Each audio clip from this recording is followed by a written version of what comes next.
नमस्कार दोस्तों। आज की कहानी है बहू, तुम कमाती जाओ, मैं तेरी ननद पर लुटाती जाऊं। जैसे ही शिवानी ऑफिस से घर पहुंची, घर का नजारा देखकर उसके कदम ठिठक गए। पूरे घर में मानो भूचाल आ गया हो। सारा सामान जमीन पर बिखरा पड़ा था, अलमारियां उल्टी थी, फाइलें फर्श पर गिरी पड़ी थी। उसका पति सचिन गुस्से से लाल आंखें किए बीच कमरे में खड़ा था, मानो आग उगल रहा हो। शिवानी को समझ पाती उससे पहले ही सचिन लड़ने को उतारू हो गया। उसके हाथ से पर्स छीन कर जमीन पर दे मारा, मोबाइल झपट लिया और उसे खोल खोल कर चेक करने लगा, जैसे शिवानी कोई जुर्म करके आई हो। शिवानी धीरे से बोली, सचिन, तुम्हें हो क्या गया है? पागल हो गए हो क्या? मैं ऑफिस से आई हूँ, थकी हारी। इतनी रात हो गई है और तुमने सारे घर का हाल क्या बना रखा है? उसकी बात बीच में काटते हुए सचिन गरजा, ऑफिस का भी कोई समय होता है? तुम एकदम नालायक हो, चरित्रहीन हो। तुम्हारा कहाँ चक्कर चल रहा है? कहीं न कहीं जरूर मजे कर रही होगी, तभी तो पति की जरा भी परवाह नहीं है। कमरे में एक पल के लिए सन्नाटा छा गया। शिवानी हैरत में पड़ गई। सचिन ठहाका मारकर हंसा, थकी हारी? वाह, बहाने बनाना तो कोई तुमसे सीखे। ऑफिस में काम काज कम, मजे ज्यादा कर रही हो। शिवानी का सब्र टूट गया। वो उसकी आंखों में आंखें डालकर बोली, हद में रहो सचिन, अपने शक की गंदगी मुझ पर मत उछालो। दिन रात काम करती हूँ ताकि इस घर का खर्च अच्छे से चले और बदले में मुझे ये इल्जाम लगा रहे हो। अपनी बकवास बंद करो। सचिन तिलमिला उठा, इल्जाम नहीं, सच्चाई है। तुम जैसी औरतों को पति की इज्जत की कोई कद्र नहीं होती। मोबाइल बंद करके रखती हो, देर रात घर आती हो, मुझे सब समझ आता है। शिवानी की आंखें भर आई। जब मैं घर संभालूं तो नालायक और बाहर काम करूं तो चरित्रहीन हो गई। आखिर मैं करूं तो क्या करूं? सचिन गुस्से में पास आकर दहाड़ा, ज्यादा जुबान मत चलाओ। मैं तुम्हारा पति हूँ, मुझे हक है सवाल करने का। शिवानी ने जवाब दिया, पति हो, मालिक नहीं। हक इज्जत का होता है, शक और जिल्लत का नहीं। यह सुनते ही सचिन का चेहरा तमतमा उठा। सचिन झल्लाकर बोला, कम से कम काम से लौटूं तो खाने को कुछ ढंग का मिलना चाहिए। मैं पति हूँ या इस घर का नौकर कि आकर खुद चूल्हे पर चढ़ूं? उबली दाल रखी है, न तड़का न रोटी। क्या कच्चा खाना खा जाऊं? कोई गाय भैंस समझ रखा है क्या मुझे?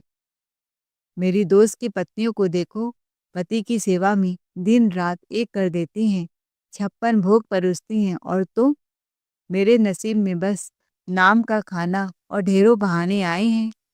शिवानी का धैर्य जवाब दे चुका था। वह तेज आवाज में बोली, जिम्मेदारी की बात कर रहे हो सचिन? देखो, जैसे तुम काम करते हो वैसे ही मैं भी करती हूँ। आज ऑफिस में जरूरी मीटिंग थी, इसलिए देर हो गई। ये कोई सैर सपाटा नहीं था।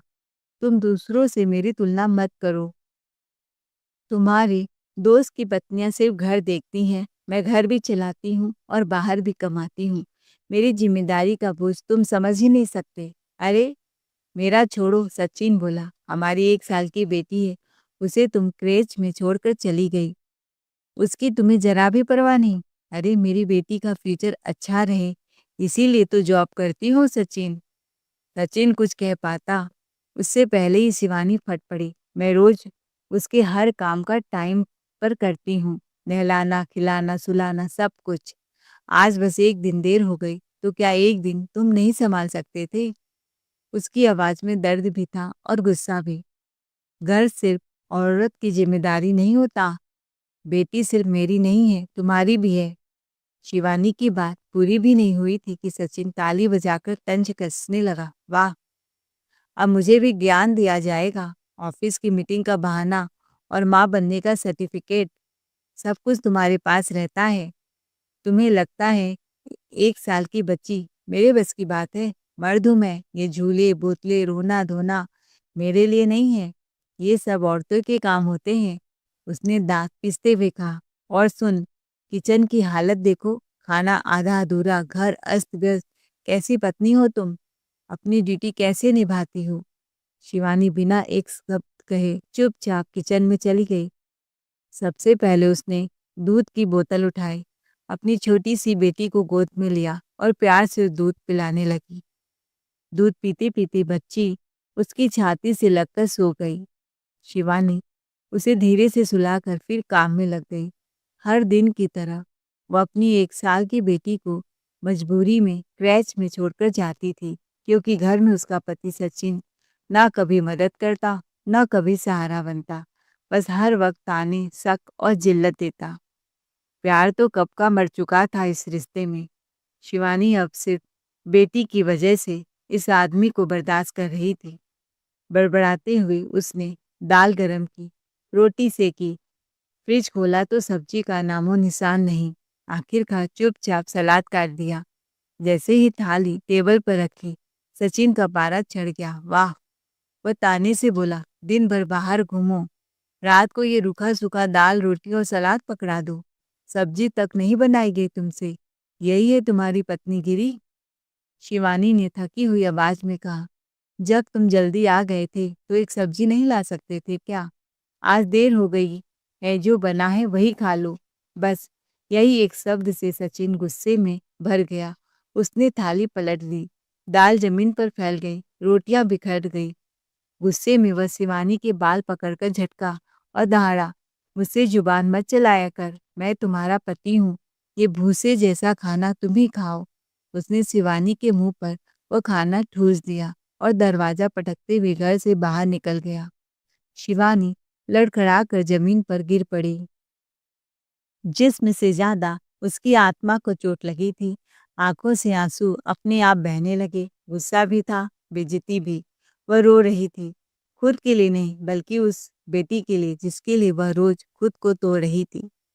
रोते रोते वह बिस्तर पर गई और पड़ते ही सो गई। सचिन रात भर घर नहीं आया। दूसरे दिन सुबह सुबह तड़के ही दरवाजे पर आहट हुई। शिवानी ने सूजी आंखों से दरवाजा खोला।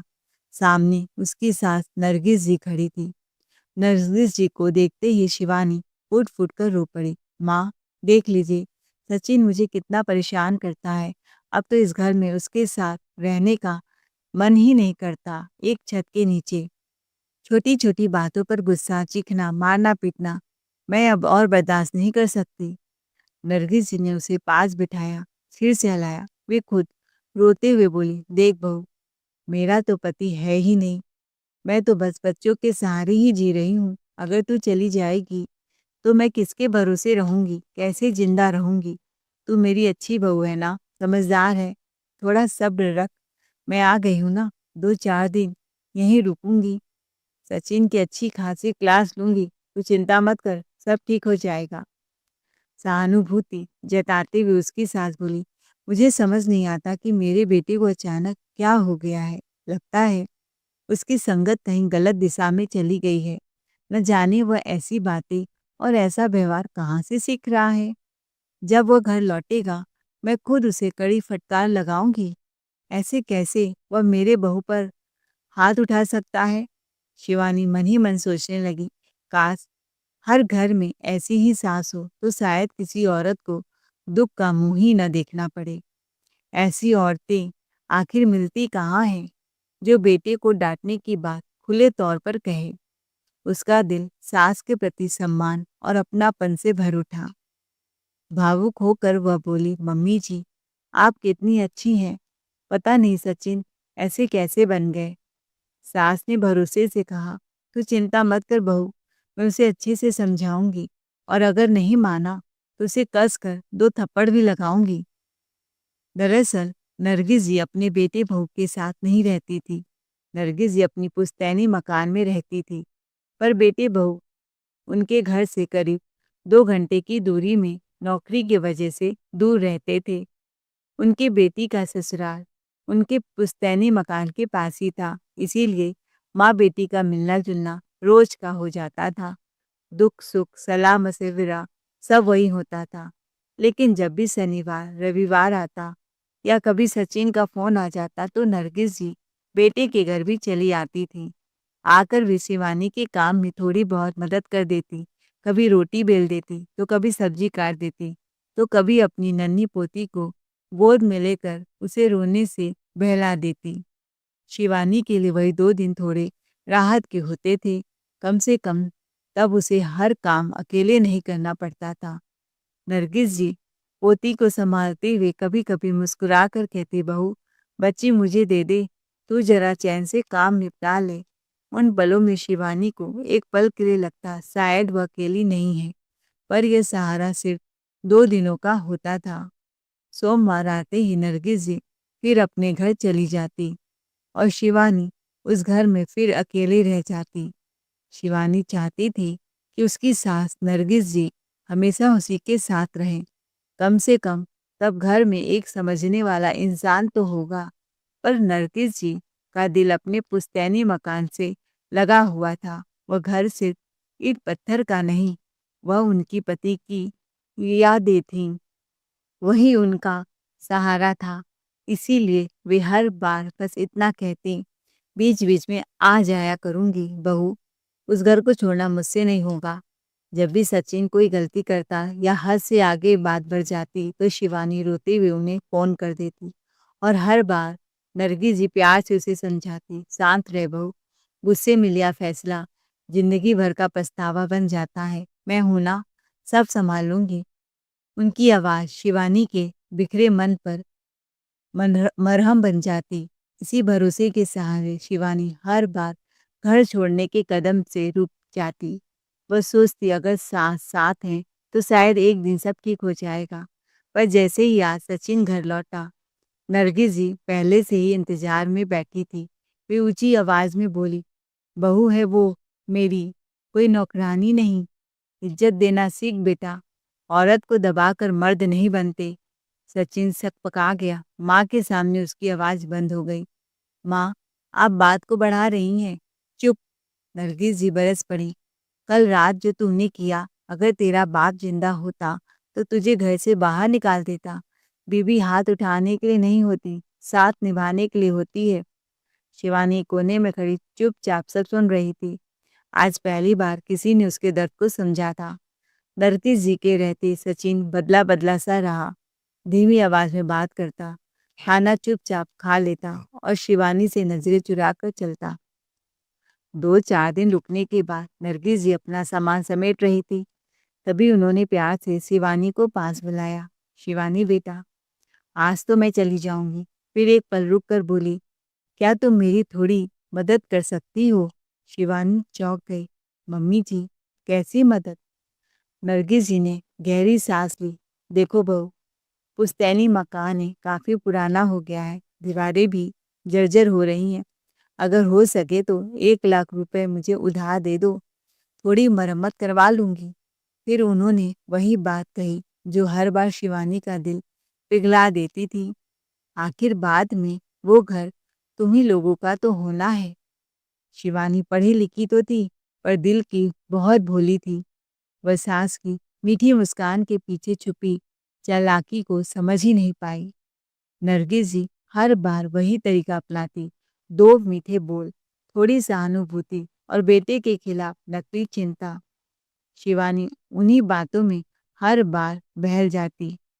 वह मन ही मन सोचती, मेरी सास तो कितनी सही है, गलती सिर्फ सचिन की है, पर असलियत इससे कहीं ज्यादा कड़वी थी।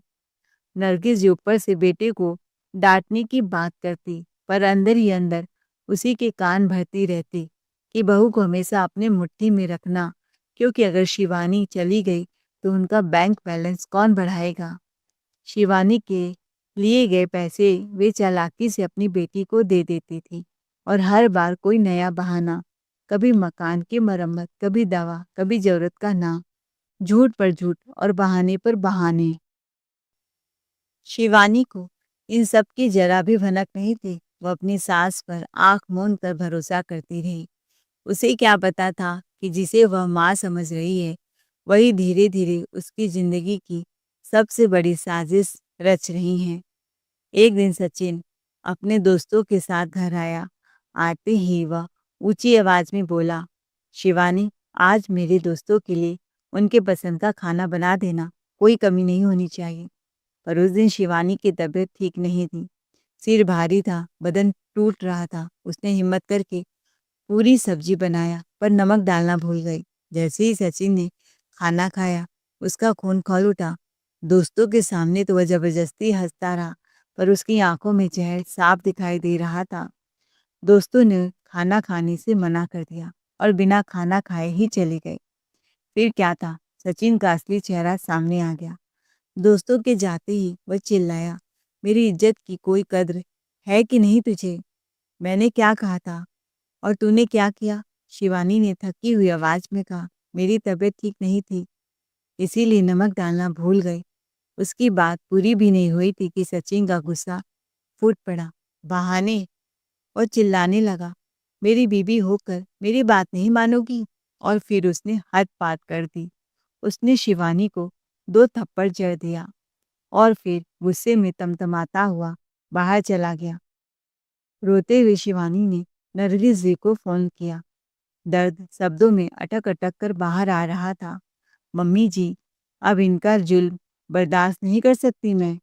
नरगिस जी समझाने लगी, बहू, मैंने कितने अरमानों से तुझे इस घर में बहू बनाकर लाया था। वे आह भर कर रोते हुए बोली, क्या ऐसे ही घर छोड़कर चली जाएगी? तलाक की बात सोच भी कैसे ली तूने? जरा मेरे बुढ़ापे का भी तो ख्याल कर, मैं किसके सहारे जीऊंगी? शिवानी ने कदम डगमगा गए। दिल ने दिमाग को चुप करा दिया। उसे लगा शायद मम्मी जी सही कह रही हैं। तभी नरगिस जी ने बात का रुख बदलते हुए कहा, अच्छा बहुत हो गया रोना, अब चुप हो जा। मैं अपने बेटे को समझाऊंगी, देखना सब ठीक हो जाएगा। आंसू पोंछ ले। वैसे भी आजकल मेरी तबीयत ठीक नहीं रहती। अगर तू घर छोड़कर चली गई तो मैं किसके सहारे जीऊंगी बहू? क्या हुआ मम्मी जी आपको? क्या तकलीफ है? इस भयानक गर्मी में घुटन सी होने लगती है। रात भर नींद नहीं आती, सांस भी भारी हो जाती है। शिवानी ने फौरन कहा, मम्मी जी आप चिंता मत कीजिए, मैं आपके खाते में एसी के लिए 50,000 रुपये ट्रांसफ़र कर देती हूँ। आप आराम से एसी लगवा लीजिएगा। बिजली के बिल की फिक्र भी मत करना, वह मैं संभाल लूँगी। वैसे भी हाल ही में मेरा प्रमोशन हुआ है। नरगिस जी खुशी से चहक उठी, क्योंकि वह यही तो चाहती थी। उसी समय नरगिस जी के दरवाजे पर शोर हुआ। नरगिस जी की बेटी अंजू अपने 6 साल के बेटे गोलू के साथ अंदर आई तो नरगिस जी ने फ़ोन रख दिया। नानी, गोलू ने आते ही खुशी से फ़ोन झपट लिया। मुझे गेम खेलना है, मोबाइल दो। शिवानी के हाथ में फ़ोन था।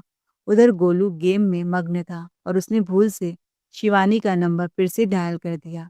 इस बात से अनजान नरगिस जी अपनी बेटी के साथ हंसते हुए बातें करने लगी। देखा अंजू, नरगिस जी ठहाका मारकर बोली, कैसे बेवकूफ़ बनाती हूँ मैं अपनी बहू को। 2 मीठे बोल बोलती हूँ और बदले में उसका पूरा बैंक बैलेंस मेरी मुट्ठी में। बेटे के कान भी भरती रहती हूँ, उसे उकसाती हूँ कि बहू पर जुल्म करे, उसे इतना तोड़े कि वह हर दिन घुट-घुट कर जीने को मजबूर हो जाए। और बहू को मैं अपनी मीठी बातों में ऐसे उलझाए रखती हूँ कि वह घर बैठे-बैठे भी इस घर को छोड़ने की हिम्मत तक न जुटा पाए। अंजू हंस पड़ी, माँ आप भी कमाल हो। नरगिस जी और खुल गई।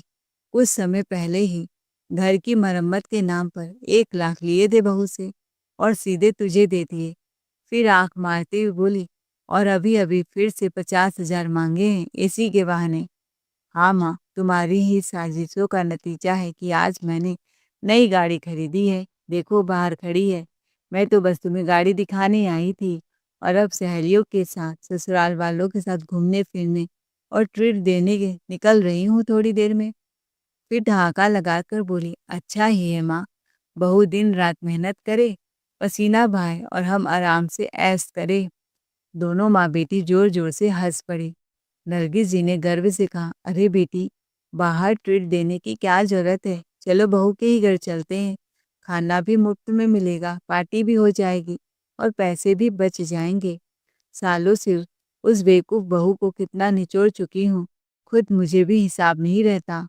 फ़ोन के उस पार शिवानी की सांस रुक गई। उसके हाथ से मोबाइल लगभग छूट ही गया। जिस औरत को वह माँ समझती रही, जिसके एक-एक शब्द पर वह अपना फैसला बदल लेती थी, वही औरत हंसते हुए उसकी जिंदगी का मजाक बना रही थी। उस पल शिवानी को सब समझ आ गया। सचिन का जुल्म, सास की ममता और पैसे की भूख सब एक ही साजिश के हिस्से थे। आंसू नहीं गिरे, अब आंखों में सिर्फ आग थी। आज पहली बार शिवानी अपनी बेवकूफ़ी पर रो पड़ी थी। थोड़ी देर में सचिन नशे में धुत होकर घर लौटा।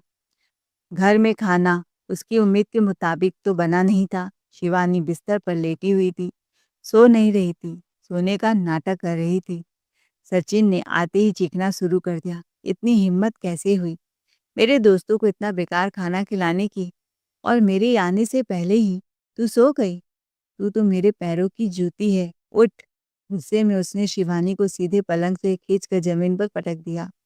शिवानी दर्द से कराह उठी, उसके सिर पर चोट लग गया, खून बहने लगा। मुझे छोड़ दो, मैं अच्छा खाना अभी बनाकर दे रही हूँ। मेरी तबीयत ठीक नहीं थी, समझने की कोशिश करो। लेकिन सचिन पर नशे और अहंकार का भूत सवार था। वह कुछ सुनने को तैयार नहीं था।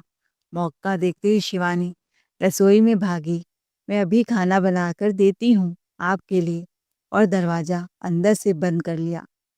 कांपते हाथों से उसने पुलिस को फोन कर दिया। कुछ ही देर में महिला इंस्पेक्टर और पुलिस टीम घर के दरवाजे पर खड़ी हो गई। पुलिस देखकर सचिन के पैरों तले जमीन खिसक गई। शिवानी ने पहली बार बिल्कुल मजबूत आवाज में कहा, बस बहुत हो चुका सचिन तुम्हारा ड्रामा, और उसके गाल पर एक झन्नाटेदार तमाचा जड़ दिया। सचिन की तो बोलती बंद हो गई। तुम्हारी मनमानी की हद पार हो चुकी है। अब तुम अपने किए की सजा भुगतोगे जेल में। मैं तुम्हें कब की तलाक दे देती, लेकिन तुम्हारी वही मीठी जहर घोलने वाली माँ, जिसने मुझे भावनाओं के जाल में फंसाकर लूटा। पर अब नहीं, अब सबकी पोल खुल चुकी है। उसी समय नरगिस जी का फोन भी आ गया। शिवानी ने जानबूझकर फोन स्पीकर पर उठाया और मीठी आवाज में बोली, हाँ मम्मी जी, क्या हुआ? उधर से आवाज आई, बेटा, मेरी बेटी ने नई गाड़ी ली है, उसकी सहेलियां और ससुराल वाले भी आएंगे। तुम सबके लिए अच्छे से खाना पीना बना देना। मैं भी आ रही हूँ, बच्ची संभाल लूंगी। शिवानी ने शांत स्वर में कहा, ठीक है मम्मी जी, आप आ जाइए। आप सबका स्वागत मैं बहुत अच्छे से करूंगी, 56 भोग बनाऊंगी। थोड़ी देर बाद नरगिस जी और उनकी बेटी पहुंची, मुस्कुराते चेहरे के साथ। लेकिन जैसे ही घर में पुलिस देखी, सबके चेहरे के रंग उड़ गए। बहू, बहू, यह क्या, पुलिस घर में? हाँ मम्मी जी, यह सब आपका स्वागत करेंगे। क्या मतलब? शिवानी ने अब नकाब पूरी तरह उतार दिया। मम्मी जी, बहुत उल्लू बना लिया आपने मुझे। अब मेरी बारी है। मैंने सब सहा, मार, ताने, धोखा, लूट, लेकिन चुप रही। उसने पुलिस को बताया। फोन कॉल रिकॉर्डिंग, कमरे में छुपाया गया कैमरा, मैंने जानबूझकर सब रिकॉर्ड किया ताकि आज कोई झूठ न बच सके। असल में जब नरगिस जी अपनी बेटी के सामने अपनी सारी साजिशें बेझिझक उगल रही थी, उसी पल शिवानी ने चुपचाप मोबाइल की रिकॉर्डिंग चालू कर दी।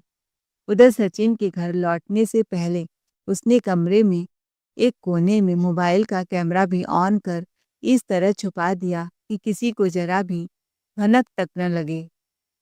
फिर जानबूझकर वह सोने का नाटक करने लगी ताकि सचिन अपना आपा खो बैठे, बदतमीजी करे और उस पर हाथ उठा दे।